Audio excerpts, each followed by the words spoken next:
교육계의 최신 트렌드를 알려드리는 미래교육 인사이트. 우리 미인합시다. 안녕하세요. 저는 교육공학계의 요정 임지영입니다. 안녕하세요. 교육공학계 셀럽 윤성입니다. 안녕하세요. 교육공학계 크리에이터 장진입니다. 네, 안녕하세요. 저는 심리상담센터나 정신건강의학과에서 심리검사와 심리상담을 진행하고 있는 정신건강임상심리사 이정민입니다. 반갑습니다. 반갑습니다.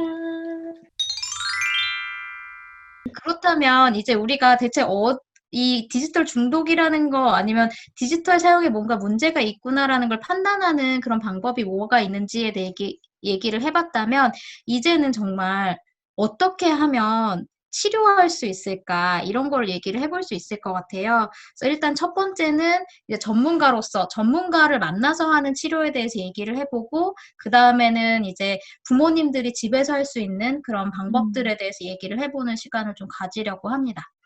일단은 네네. 전문가의 입장에서 뭐 상담이나 치료에 소요되는 시간이라던가 주로 이런 방법이 적용되고 있습니다 하는 걸 좀 소개를 해주실까요? 일단 상담을 오시게 되면 보통 평균적인 소요 기간은 6개월에서 1년 정도로 생각을 하셔야 될 것 같아요. 왜냐면 그러니까 일종의 헬스에 비유를 하자면 우리가 어떤 목표가 있어요. 뭐 다이어트를 한다든지 체력을 증진한다든지 뭐 어떤 바디 쉐입을 만들고 싶다든지 이런 목표가 있었을 때 한 달 만에 싹 해 가지고 갑자기 확 바뀌는 경우는 사실 많지는 않잖아요. 그리고 설령 그게 된다고 하더라도 요요가 굉장히 심하게 온다든지 그런 부분이 있고 헬스는 보통 그렇게 꾸준하게 한 반년, 1년 이렇게 반복을 해야지 그게 나의 체질이 되듯이 심리 상담도 똑같은 것 같아요. 긴 호흡을 갖고 내가 이렇게 문제 상황에 어떤 게임에 몰두한다라는 어떤 문제 상황에 대처하는 혹은 그것에 대해 생각하는 나의 생각의 습관, 대처 습관을 바꾸는 데는 그래서 그 바뀐 것을 나의 온전한 습관으로 받아들이는 데는 적어도 한 1 년여 정도의 시간이 필요하다라고 좀 생각을 해 주셨으면 좋겠고요. 음 만약에 어 스마트폰이나 이런 디지털 매체를 주호소로 오시는 경우에는 저는 그것부터 물어보는 것 같아요 일단. "끌려왔냐 엄마한테?" 아니면 "네 발로 왔냐?" 일단 그거부터 물어보는 것 같아요. 왜냐면 사실은 디지털 매체로 인해서 인제 그거를 주호소로 오는 경우에는 대체로 끌려와요. 대체로 아주 억울한 마음으로 끌려오고 내가 내 생각에는 나는 이게 중독이 아니라고 생각을 하는데 '엄마가 나한테 왜 괜히 그랬다.' 거기서부터 시작하는 경우가 있기 때문에 그 감별을 위해서 이게 정말 통제의 문제인지 통제는 되는데 관계의 문제인지 통제도 안 되고 관계도 안 되는 두 가지의 문제가 병행이 되는지를 알기 위해서는 아이한테 먼저 입장을 좀 물어보는 게 우선적으로는 좀 필요한 것 같아요. 그래서 그렇게 물어본 다음에 "그래 그러면 너는 뭐 네 생각에는 네가 얼마나 이용하는 것 같냐? 그러면 너는 그렇게 이런 식으로 이용하는 거에 대해서 어떻게 생각을 하냐?" 했었을 때 반응은 다 각기 다른 것 같아요. 뭐 "일반적이죠."라는 아이도 있고 "아 일반적인 것보단 많은 건 사실이에요. 근데 잘 안 돼요."라고 솔직하게 이야기해 주는 친구들도 있어요. 그러면 그 말에 근거해서 상담 목표를 잡아요. 설령 제가 봐도 '게임을 좀 많이 하는 것 같다.'라는 생각이 들더라도 이 아이의 주호소가 엄마와의 갈등이라면 일단 거기서부터 시작을 하는 게 맞다고 생각을 해요. 그래서 엄마와의 갈등이 무엇 때문에 일어났고 이게 물론 게임 때문에 혹은 매체 때문에 일어나기는 했지만 그 매체를 다루는 시각이 어떻게 다른지, 말투는 어떠하고 얼마나 좀 충분하게 서로를 배려하면서 얘기를 하는지 이런 것들을 쭉 얘기를 나누면서 일단 본인이 동기를 가지고 있는 그 요인부터 먼저 풀어나가려고 얘기를 하고 그러다가 보면 자연스럽게 본인이 게임 얘기도 하더라고요. 그 본인이 생각하는 가장 급한 불이 꺼지면 "아 사실은 제가 좀 하기는 하죠." 이런 식으로 좀 가볍게 인정을 하는 경우가 생겨요. 그러면 "그래 그러면 어떻게 할까?" 약간 이런 식으로 그때 인제 추후로 좀 게임과에 대한 혹은 인터넷에 대한 그런 개입에 대한 이야기를 아까 제가 말씀드린 "그러면 어떻게 하는 게 좋겠어? 너는 30 분이 좋아?" 이런 식으로 좀 엄마와 아이가 합의해야 될 부분을 저랑 먼저 연습하듯이 사전에 먼저 좀 이야기를 나눠 보기도 하는 그런 식으로 진행이 되기도 하고요.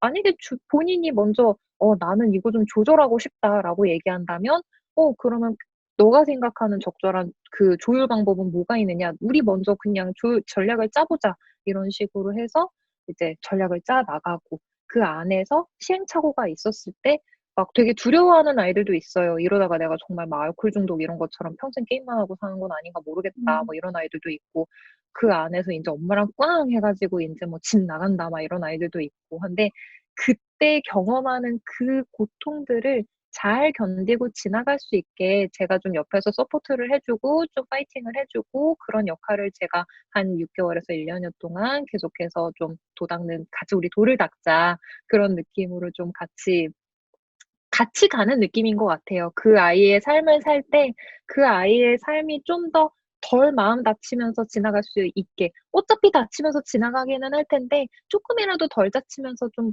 잘 지나갈 수 있게 도와주는 과정을 하는 게 상담인 것 같아요. 그 본인이 가지고 있는 그 게임과 관련된 인터넷 매체와 관련된 불편감을 해소를 해나갈 때. 그래서 네, 그 아이가 스스로 목표를 잡고 이제 그거를 달성해 나가도록 하고 거기서 시행착오가 있을 때 그거를 혼자 힘으로 또 좀 지나가게끔 하고 그 안에서 또 다른 목표를 잡게 하고 이런 것들을 한다고 생각하시면 될 것 같습니다. 그래서 오래 걸려요.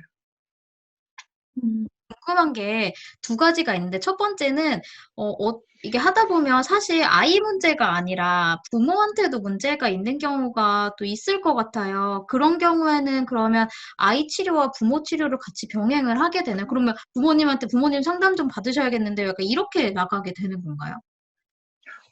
네. 그런 경우 은근 많아요. 그러니까 저희가 심리 검사를 할 때 아이 검사만 하는 게 아니에요. 항상 반드시 부모님 검사도 설문지 형태이기는 하지만 같이 실시를 해요. 그래서 부모님들께서 개인적인 아이 양육과는 관련 없는 개인적인 변이 때문에 스트레스를 받으셔서 그로 인한 우울감이나 불안감 때문에 양육을 할 때 힘드신 경우도 있고 혹은 아이와 너무 오랜 시간 갈등을 하다 보니까 굉장히 소진되어 있어서 우울감이 오시는 경우도 있고 그러한데 일단 그 후자 같은 경우에는 제가 그 40분 상담하고 이제 10분 부모님 상담을 할 때 개인적으로 좀 여러 가지 코칭을 해드리면서 좀 격려해드리고 도와드리고 이렇게 하다 보면은 어느 정도 좀 이완되는 부분이 있기는 한 것 같아요. 근데 그러다가 너무 힘들어 하시는 경우에 힘든 게 이게 10분짜리의 대화로 도저히 소화가 안 된다 하는 경우에는 이건 제가 먼저 제안드린 게 아니라 어머님께서 저한테 요청을 하신 건데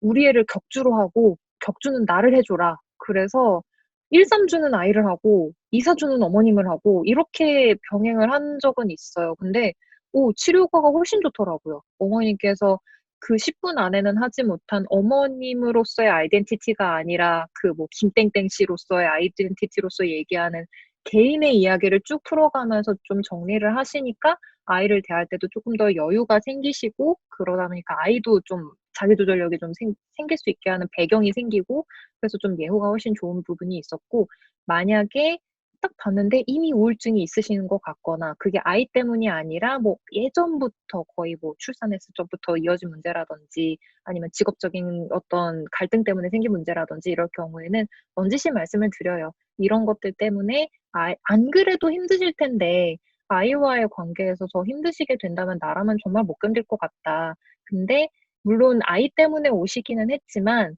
아이를 안정적으로 자랄 수 있게 도와주려면 그 아이의 자라는 환경을 담당하고 있는 주양육자가 가장 건강해야 하고 그렇기 때문에 일단 본인의 안녕부터 좀 챙기셨으면 좋겠다라는 식으로 말씀을 드리면서 약물 치료나 상담을 좀 권유를 드리는 편이고요. 가끔 비유도 해요. 이렇게 비행기가 이렇게 비상추락할 때에 이렇게 산소호흡기 떨어지면 거기서도 애 먼저 안 채우고 보호자 먼저 차고 그 다음에 애 채우잖아요. 심리상담도 똑같다고 생각을 해요. 내가 먼저 어느 정도 안정감이 있어서 이 아이에게 충분한 울타리가 되어주고 충분한 비비를 기댈 구석이 되어줘야지만 이 아이가 여러 가지 시행착오를 안심하고 겪을 수 있는 부분이 있기 때문에 막 나는 망가져도 돼. 나는 좀 우울해도 괜찮아. 참을 만해. 아니요. 본인 먼저 챙기셔야 됩니다. 이런 식으로 좀 말씀을 드리는 편이에요.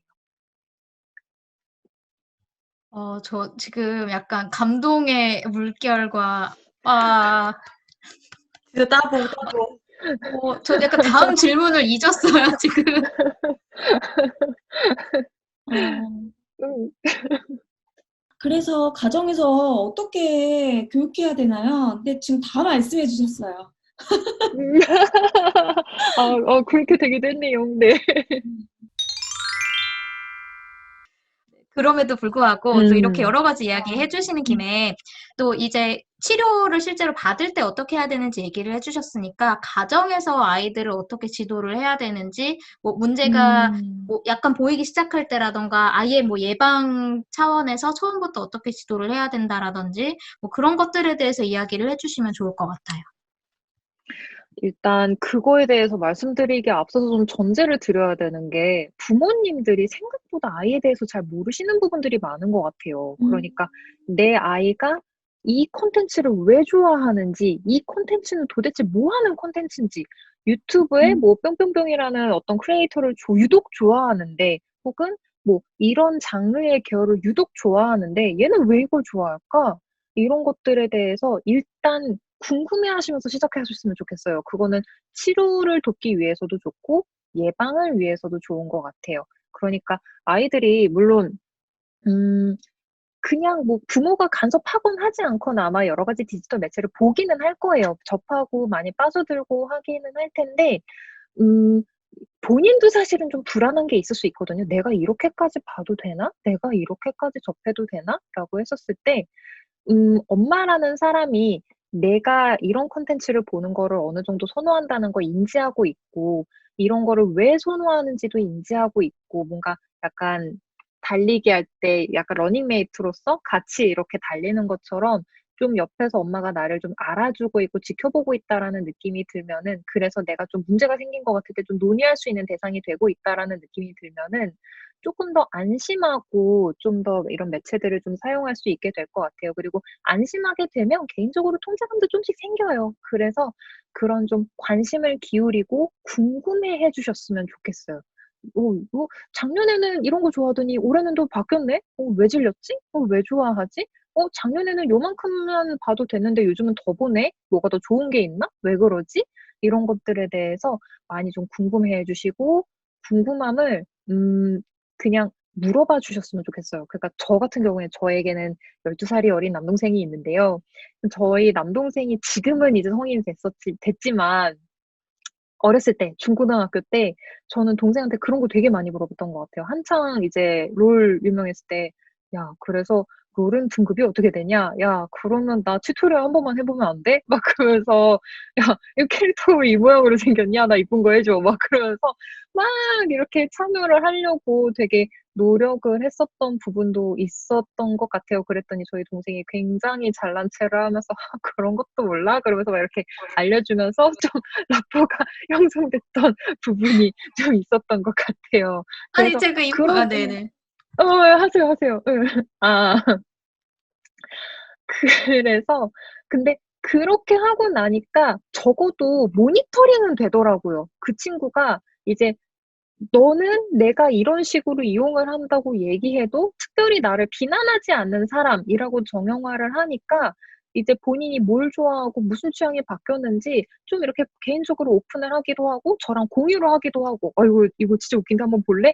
별로 안 웃겨요. 저는 별로 안 웃겨요. 웃긴 척하는 거죠. "아 진짜 재밌네. 하하하하." 그러면서 이렇게 받아주는데, 그렇게 하면은 좀 모니터링이 되는 것 같아요. '아 얘가 요즘 좀 심각한데?' 아니면 뭐 이 정도는 용인 가능하지.' 그리고 '아 얘가 이런 점 때문에 지금은 잠시 몰두하는구나. 그러면 뭐 알아서 지나가겠지.' 이런 식으로 좀 받아들여지는 게 좀 가능한 것 같고요. 음 그러려면 기본적으로 이 아이의 취미 생활에 대해서 내 입장에서 평가하려는 마음가짐을 일단 버리셔야 될 것 같아요. '엄마 생각에는 이 콘텐츠는 유익하지 않은 것 같은데 다시 생각하세요.' 그거 아니에요. 그렇게 하시는 거 아니고 질문부터 하셔야 돼요. "왜 그게 좋아? 이게 그러면 너한테 어떤 좋은 점이 있는 것 같아? 근데 모든 콘텐츠에는 좋은 점과 나쁜 점이 있는데 나쁜 점은 혹시 있지는 않을까?" 이런 식으로 본인이 유추할 수 있게는 질문을 할 수 있지만, 어머님이 먼저 낙인 찍고 들어가면 대화의 장은 닫힐 거고 모니터링은 안 될 거고, 그러면 언젠가 굉장히 과몰입되어 있는 아이를 만나실 수도 있어요. 그래서 기본적으로 뭔가 질문을 하시고 뭔가 대화를 시도를 하실 때에 아이의 말어리를 끊고 "그거 아니지 않아? 뭐 그건 좀 이상한데?" 이런 식으로 평가는 대화가 다 끝나시고 배우자분과 혹은 나의 친구와 나의 동생과 얘가 이런 거 한다는데 나 이거 좀 아닌 것 같아. 이런 식으로 내 말을 공감해 줄 수 있는 내 세대의 사람들이랑 충분히 해소를 하시고, 이제 자녀와 대화를 할 때는 좀 이렇게 중립적인 입장으로 대화를 해 주시려는 노력이 필요한 것 같아요. 그러니까 자녀를 대하는 태도하고도 좀 이어지는 것 같은데요. 자녀는 나보다 조금 산 사람일 뿐이지 나보다 모자란 사람은 아니에요. 그래서 그 십몇 년의 인생에서 본인 스타일대로 인생을 꾸려가고 있는 그 부분을 인정을 해 주면서 그 사람의 삶의 스타일을 인정해 준다라는 가정하에 많이 이야기를 들어 주시고, 그냥 궁금만 해 주셨으면 좋겠어요. 솔직히 궁금하잖아요. 세대 차이가 너무 많이 나니까. 그래서 그냥 공부한다는 마음으로 궁금해해 주시기만 하면은 아이가 알아서 나 요즘 좀 많이 하는 것 같아. 뭐 이런 식으로 실제로 고백을 하기도 하고요. 그런 식으로 좀 그렇게 대화를 하는 게 좀 예방이 될 것 같고, 음, 그리고 또 한 가지는 그렇게 아무리 봐도 내가 아무리 궁금해 하려고 해도 내가 보기에 좀 심해요. 좀 아닌 것 같아요. 그랬을 때에 자꾸 제가 되게 싫어하는 협박인데, 뇌가 뭐 썩는다, 뭐 뇌가 뭐 변형이 된다, 뭐 너무 공격적인 아이가 돼서 나중에 뭐 테러를 일으킬 거다. 협박하지 마세요. 설득 안 돼요. 그거에 설득돼서 덜덜덜 떠는 애를 저는 만난 적이 없어요. 어머님만 개인적으로 두려워하시고, 정말 그 486 그 세대들한테서만 공감받을 수 있는 그 얘기로 밀레니엄 세대들에게 설득을 하시려고 하면은 안 먹힙니다. 그런 식으로 하기보다는 그냥 감정값 빼고 "이제 좀 심하지 않아?" 이 정도의 말만, 그것만 해도 충분히 찔릴 거고 충분히 짜증날 거고 충분히 싫을 거예요. 그래서 그 정도의 말만 이렇게 해 주면서 어떻게 하나 지켜보시되, 만약에 좀 지속되는 것 같으면 그냥 따로 와서 대화를 시키면서 요즘 근데 뭔 일 있어? 요즘 좀 핸드폰 보는 시간이 길어지는 것 같네. 혹시 스트레스 받지는 않아?" 뭐 이런 식으로 좀 물어본다든지, 그런 좀 중립적인 대화를 좀 시도를 해 주셨으면 좋겠고요. 마지막으로 한 가지는 이제 치료를 하는 과정에서 굉장히 다양한 목표를 계속해서 바꿔가면서 잡을 거고 그때마다 실패할 거예요. 그리고 굉장히 실망스러울 거예요. 굉장히 실망스러울 텐데 그것도 어 안타깝지만 좀 참아야 되는 부분이 있는데요. 왜냐면 사실은 우리도 많이 실패하잖아요. 우리도 운동하겠다고 해 놓고 막 6개월권 끊어 놓고 3일 나가고 안 가는데 우리 안 혼내잖아요. 그냥 하하하 하고 끝내잖아요. 근데 왜 내 자녀가 그 똑같은 실패를 겪을 때는 그거를 그렇게 쥐잡듯이 잡는지 모르겠어요.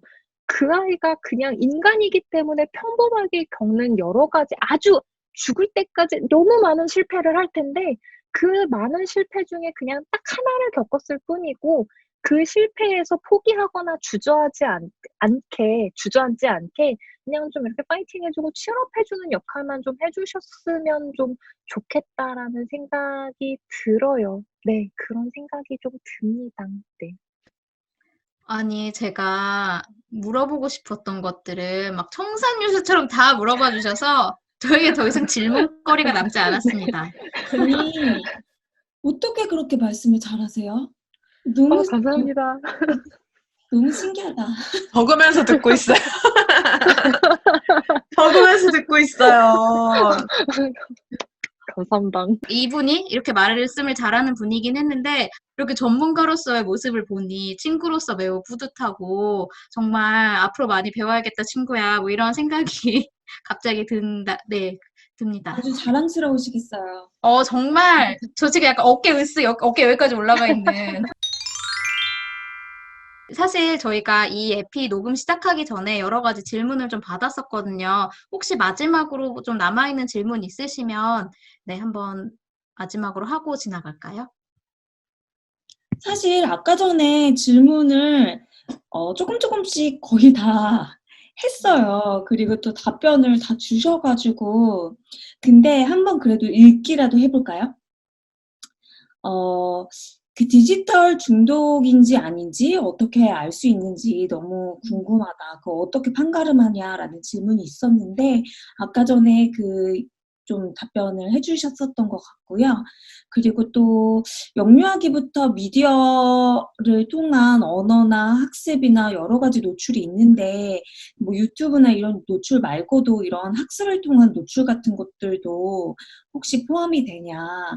그러니까 그러니까 학습에 노출돼서 어떤 중독으로 이어진다든지 뭐 약간 이런 거를 질문하셨던 것 같아요. 그래서 그런 학습 콘텐츠에 대해서도 어떻게 우리가 해야 하는지에 대해서 사실 저희가 1편에서 좀 말씀해 주셨던 것 같아요.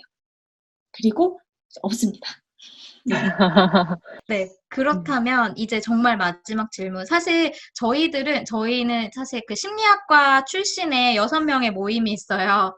이 모임에선 사실 만날 때마다 제가 항상 상담받는 느낌으로 이렇게 여러 가지 상담에 대한 이야기가 나오는데, 네, 지금 신청하시는 건가요, 지은님? 네, 그런데 필요해서 사실은 거기서 굉장히 많은 분들이, 많은 제 그 친구분들이 항상, 되게 이거에 대해서 하고 싶은 얘기가 많은데 이런 얘기를 하고, 지금 이정민 선생님도 그 중에 한 분이셨거든요. 그래서 마지막으로 이 세상에 살아가는 아이들을 걱정하고 있는 부모님들께 혹시 하시고 싶으신 말씀, 혹은 아니면 부모님이 아니라 다른 분들께도 하고 싶은 말씀이 있으시다면 이 자리를 빌어서 해주시면 좋을 것 같아요. 사실 지금까지 제가 쭉 했던 얘기랑 좀 비슷한 맥락의 이야기가 될 수 있겠다라는 생각이 들기는 하는데, 일단 이런 이야기를 드리기 앞서서 요즘은 어쩔 수 없이 이 시국 때문에, 이 코로나라는 문제 때문에 어쩔 수 없이 보다 더 많은 시간 핸드폰이나 이런 여러 가지 매체들을 이용할 수밖에 없을 거라고 생각을 해요. 거의 유일한 유익거리가 된 것 같아요. 여러 가지 것들을 했으면 좋겠는데, 어머님들 입장에서나 혹은 아이들 본인도 답답할 수 있을 거라고 생각해요. 이 정도 되면 핸드폰도 질릴 거예요, 아마. 근데 한편으로는 좋은 점도 있는 것 같아요. 만약에 이런 매체나 SNS가 없었다면 우리가 물리적인 거리두기는 되지만 사회적으로는 접촉하고 싶은 그 욕구를 충족할 수 있는 수단이 없었을 텐데, 감사하게도 이런 디지털 매체라는 매개체가 있어서 저희 지금 이 방송도 사실 만나지 않고도 저희가 이렇게 안전한 환경에서 교류해서 촬영을 할 수도 있는 거고 해서, 일단 이 디지털 매체라는 중독에 대해서 이야기를 했고, 여러 가지 뭐 단점이나 다뤄야 될 점들에 대해서 이야기를 하기는 했지만, 어쨌든 되게 감사한 발전이 있는 그런 부분이라는 거는 피할 수 없는 건 것 같아요. 그리고 우리가 그 과도기에 서 있는 세대여서 이것을 온전하게 받아들이는 게 어렵고, 어떤 식으로 받아들여야 되는지 어렵기 때문에 낯선 것은 본능적으로 일단 경계하고 보는 마음이 있기 때문에, 이거 좀 나쁜 거 아니야? 이게 좋은 건지 나쁜 건지 모르겠어. 좋은 건지 나쁜 건지 모르겠을 때는 일단 나쁜 가능성부터 먼저 봐야 되는 거 아니야?